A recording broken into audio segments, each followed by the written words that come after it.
शिक्षा में क्रांति सबसे बड़ी क्रांति हो सकती है। राजनीतिक, आर्थिक या धार्मिक कोई क्रांति का इतना मूल्य नहीं है जितना शिक्षा में क्रांति का मूल्य है। लेकिन शिक्षा में क्रांति कौन करेगा?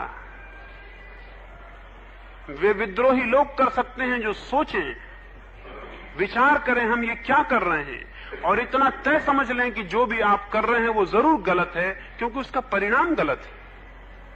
ये जो मनुष्य पैदा हो रहा है, ये जो समाज बन रहा है, ये जो युद्ध हो रहे हैं, ये जो सारी हिंसा चल रही है, ये जो सफरिंग इतनी दुनिया में है, इतनी पीड़ा, इतनी दीनता, दरिद्रता है, ये कहां से आ रही है? ये जरूर हम जो शिक्षा दे रहे हैं उसमें कुछ बुनियादी भूलें हैं। तो ये विचार करें, जागें। लेकिन आप तो कुछ और हिसाब में पड़े रहते होंगे। शिक्षकों के सम्मेलन होते हैं तो वो विचार करते हैं, विद्यार्थी बड़े अनुशासनहीन हो गए, इनको डिसिप्लिन में कैसे लाया जाए। कृपा करें इनको पूरा अनुशासनहीन हो जाने दें, क्योंकि आपके डिसिप्लिन का परिणाम क्या हुआ है? 5000 साल से डिसिप्लिन में तो थे, क्या हुआ? और डिसिप्लिन सिखाने का मतलब क्या है? डिसिप्लिन सिखाने का मतलब है कि हम जो कहें उसको ठीक मानो, हम ऊपर बैठे तुम नीचे बैठो, हम जब निकले तो दोनों हाथ जोड़ कर प्रणाम करो, या और ज्यादा डिसिप्लिन हो तो पैर छुओ, और हम जो कहें उस पर शक मत करो। हम जिधर कहें उधर जाओ, हम बैठे तो बैठो, हम कहें तो उठो। ये डिसिप्लिन। डिसिप्लिन के नाम पर आदमी को मारने की करतूतें हैं।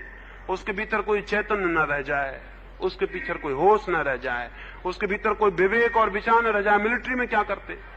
एक आदमी को 3-4 साल तक कवायद करवाते हैं, लेफ्ट टर्न, राइट टर्न।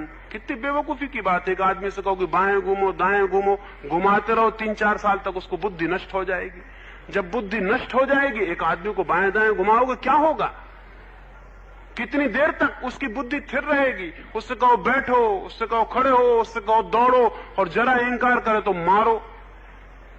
3-4 वर्ष में उसकी बुद्धि क्षीण हो जाएगी, उसकी मनुष्यता मर जाएगी। फिर उससे कहो राइट टर्न तो वो मशीन की तरह घूमता है, फिर उससे कहो बंदूक चलाओ तो मशीन की तरह बंदूक चलाता है, आदमी को मारो तो वो आदमी को मारता है। वो मशीन हो गया, वो आदमी नहीं रहा। ये डिसिप्लिन है। ये डिसिप्लिन हम चाहते हैं कि बच्चों में भी हो, बच्चों में भी मिलिटराइजेशन हो, उनको भी एनसीसी सिखाओ, मार डालो दुनिया को। एनसीसी सिखाओ, सैनिक शिक्षा दो, बंदूक पकड़ाओ, लेफ्ट राइट टर्न करवाओ, मारो दुनिया को। 5000 साल में आदमी को मैं नहीं समझता कोई समझ भी आई हो कि चीजों के क्या मतलब है। डिसिप्लिन आदमी डेथ होता है। जितना अनुशासित आदमी होगा उतना मुर्दा होगा। तो क्या मैं ये कह रहा हूं कि लड़कों को कहो कि विद्रोह करो, भागो, दौड़ो, कूदो, क्लास में पढ़ने मत दो? ये नहीं कह रहा हूं। ये कह रहा हूं कि आप प्रेम करो बच्चों को, बच्चों के हित भविष्य की मंगल कामना करो।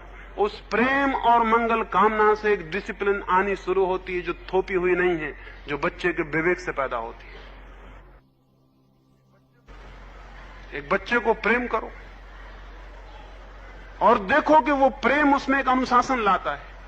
वो अनुशासन लेफ्ट राइट टर्न करने वाला अनुशासन नहीं है, वो उसकी आत्मा से जगता है, प्रेम की ध्वनि से जगता है। थोपा नहीं जाता, उसके भीतर से आता है। उसके विवेक को जगाओ, उसके विचार को जगाओ, उसको बुद्धिहीन मत बनाओ। उससे ये मत कहो कि हम जो कहते हैं वही सत्य है। सत्य का पता है आपको, लेकिन दंभ कहता है कि मैं जो कहता हूं वही सत्य है। इससे कोई फर्क नहीं पड़ता है कि आप 30 साल पहले हो गए, वो 30 साल पीछे हो गया तो आप सत्य के जानकार हो गए, वो सत्य का जानकार नहीं रहा। जितने अज्ञान में आप हो, उससे शायद हो सकता है वो कम अज्ञान में हो, क्योंकि अभी वो कुछ भी नहीं जानता, और आप न मालूम कौन कौन सी ना समझे, न मालूम क्या क्या नॉनसेंस जानते होंगे। लेकिन आप ज्ञानी हैं, क्योंकि आपकी 30 साल उम्र ज्यादा है, क्योंकि आप ज्ञानी हैं, आपके हाथ में डंडा है, इसलिए आप उसको डिसिप्लिन करना चाहते हैं। नहीं, डिसिप्लिन कोई किसी को नहीं करना चाहिए। न कोई किसी को करे तो दुनिया बेहतर हो सकती है। प्रेम करे, प्रेम आपका हक है। आप प्रेमपूर्ण जीवन जिएं, आप मंगल कामना करें उसकी, सोचें उसके हित के लिए क्या हो सकता है, वैसा करें। और वो प्रेम, वो मंगल कामना असंभव है कि उसके भीतर अनुशासन न ला दे, आदर न ला दे। फर्क होगा। अभी जो जितना चैतन्य बच्चा है वो उतना ही ज्यादा इनडिसिप्लिन में होगा, और जो जितना इडियट है, जो जितना जड़ बुद्धि है, वो उतना डिसिप्लिन में होगा। जिस बात को मैं कह रहा हूं, अगर प्रेम के माध्यम से अनुशासन आए तो जितना इडियट है उसमें कोई अनुशासन पैदा ना होगा, जो जितना चैतन्य है उसमें उतना ज्यादा अनुशासन पैदा होगा। अभी अनुशासन में वो है जो डल है, जिसमें कोई जीवन नहीं, स्फुरना नहीं। अभी वो अनुशासनहीन है जिसमें चैतन्य है, विचार है। अगर प्रेम हो तो वो अनुशासनबद्ध होगा जिसमें विचार है और चैतन्य है, और वो अनुशासनहीन होगा जो जड़ है।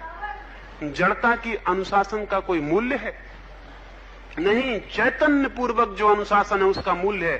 क्योंकि चैतन्य पूर्वक अनुशासन का अर्थ यह होता है कि वो विचार पूर्वक अनुशासन में है, और अगर आप गलत अनुशासन की मांग करेंगे तो वो इंकार कर देगा। अगर पाकिस्तान, हिंदुस्तान के युवक विवेक पूर्वक अनुशासन में हो तो क्या यह संभव है कि पाकिस्तान की हुकूमत उनसे कहो कि जाओ और हिंदुस्तान के लोगों को मारो? या हिंदुस्तान के युवक अगर अनुशासन में विवेक पूर्वक हो तो क्या यह संभव है कि कोई राजनीतिक उनसे कहे कि जाओ पाकिस्तान के लोगों को मारो? वो कहेंगे ये बेवकूफी की बातें बंद करो। हम समझते हैं कि क्या विवेकपूर्ण है, यह हम नहीं कर सकते। लेकिन अभी तो जड़ बुद्धियों को अनुशासन सिखाया गया है, उनसे कहा जाए मारो, फिर वो बिल्कुल नहीं देखते, क्योंकि अनुशासन ही सत्य है, उसको ही मानना है। दुनिया में राजनीतिज्ञों ने, धर्म पुरोहितों ने खूब शिक्षा दी है कि अनुशासित होना चाहिए। क्यों? क्योंकि अनुशासित आदमी में कोई विद्रोह नहीं होता, कोई विवेक नहीं होता, कोई विचार नहीं होता। उनकी तो पूरी कोशिश है सारी दुनिया मिलिट्री कैंप हो जाए, कोई आदमी कोई गड़बड़ ना करे। उनकी कोशिश चल रही है हजार हजार ढंग से, शायद आपको पता हो या न पता हो। अब तक बहुत से रास्ते अख्तियार किए गए हैं। अब रूस में उन्होंने माइंड वॉश निकाल लिया, एक मशीन बना ली। जिस आदमी के दिमाग में विद्रोह होगा, विचार होगा, उसके दिमाग को वो मशीन के द्वारा सफा कर देंगे, उसके विचार को खत्म कर देंगे। क्योंकि विद्रोही आदमी खतरनाक है, हुकूमत के खिलाफ बोल सकता है, लड़ सकता है, लोगों को भड़का सकता है कि गलत है ये जो व्यवस्था है, इसलिए उसके दिमाग को ठंडा कर दो। पहले अनुशासन की तरकीब लगाते थे, वो पूरी कारगर नहीं हुई, फिर भी कुछ विद्रोही पैदा हो जाते हैं, बहुत कम होते हैं लेकिन फिर भी कुछ हो ही जाते हैं। अब उन्होंने नई से नई तरकीब निकाली है कि जिस बच्चे के दिमाग में ऐसा लगे कि शक सुबह है, इसके दिमाग को ही ठीक कर दो, बिजली की जोरदार करंट इसके दिमाग में पहुंचाओ, इसके दिमाग को शिथिल कर दो। ये बड़े खतरनाक मामले हैं जो सारी दुनिया में चल रहे हैं। एटम बम, हाइड्रोजन बम से भी ज्यादा खतरनाक इजाद ये है। लेकिन क्या शिक्षक इसमें सहयोगी होगा? मैं इस प्रश्न पर ही अपनी चर्चा को आप पे छोड़ना चाहूंगा कि क्या आप इस दुनिया से सहमत हैं? क्या इस मनुष्य से सहमत हैं जैसा आज आदमी है? क्या इस इंतजाम से सहमत हैं आप? इन युद्धों से, हिंसा से, बेईमानी से सहमत हैं? अगर सहमत नहीं है तो पुनर्विचार करिए, आपकी शिक्षा में कहीं बुनियादी भूल है, आप जो दे रहे हैं वो गलत है। शिक्षक एक विद्रोही हो, विवेक और विचारपूर्ण उसकी जीवन दृष्टि हो तो वो समाज के लिए हितकर है, भविष्य में नए से नए समाज के पैदा होने में सहयोगी है। और अगर ये नहीं है तो वो केवल पुराने मुर्दों को नए बच्चों के दिमाग में भरने के अतिरिक्त उसका और कोई काम नहीं है, उस काम को करता चला जाए।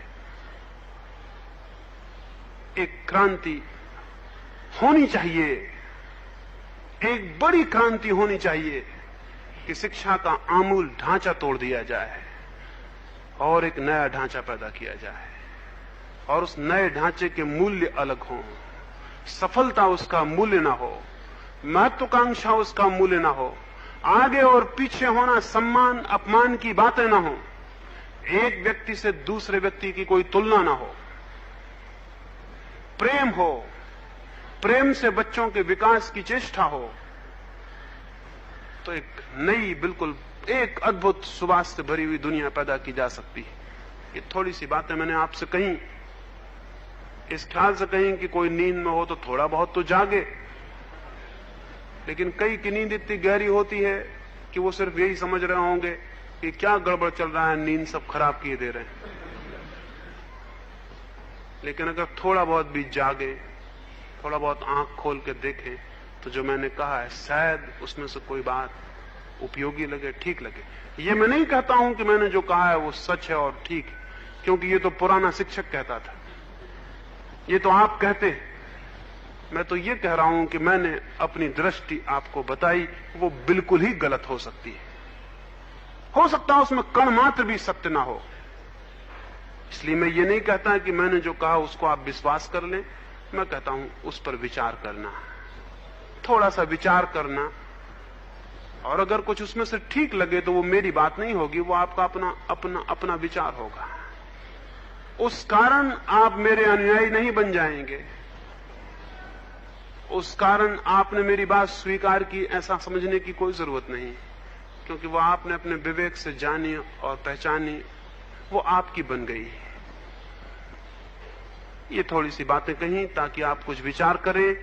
दुनिया में इस वक्त बहुत धक्के देने की जरूरत है ताकि कुछ विचार पैदा हो। लोग करीब करीब सो गए हैं, करीब करीब मर ही गए हैं और सब चला जा रहा है।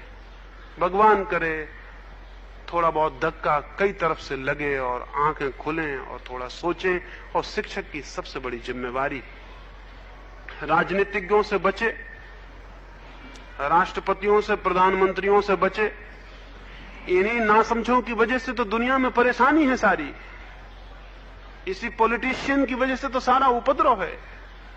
इनसे बचे और बच्चों में पॉलिटिशियंस पैदा ना होने दे। लेकिन वो पैदा कर रहा है एम्बिशन, नंबर 1 आओ, तो नंबर 1 आओ तो फिर आगे क्या होगा, फिर आगे कहां जाएंगे? फिर नंबर 1 तो केवल पॉलिटिक्स में ही आ सकते हैं, और तो कोई आता नहीं, और किसी के अखबार में फोटो नहीं छपती, नाम नहीं छपता, फिर तो वहीं आ सकते हैं, तो फिर वो वहीं जाएगा। बच्चों में प्रतिस्पर्धा पैदा न होने दें, प्रेम जगाएं, जीवन के प्रति आनंद जगाएं, जीवन के प्रति उल्लास जगाएं, प्रतियोगिता नहीं, प्रतिस्पर्धा नहीं, क्योंकि जो दूसरों से जूझता है वो धीरे धीरे जूझने में समाप्त हो जाता है। और जो अपने आनंद को खोजता है, अपने आनंद को, दूसरे के प्रतियोगिता को नहीं, उसका जीवन एक अद्भुत फूल की भांति हो जाता है जिसमें सुबास होती है, सौंदर्य होता है। परमात्मा करे ये बुद्धि आप में आए, परमात्मा करे ये विद्रोह आप में आए, इसकी कामना करता हूं। मेरी बातों को इतनी शांति से सुना है उसके लिए बहुत बहुत अनुग्रहित हूं, और सबके भीतर बैठे परमात्मा को प्रणाम करता हूं। मेरे प्रणाम को स्वीकार करें।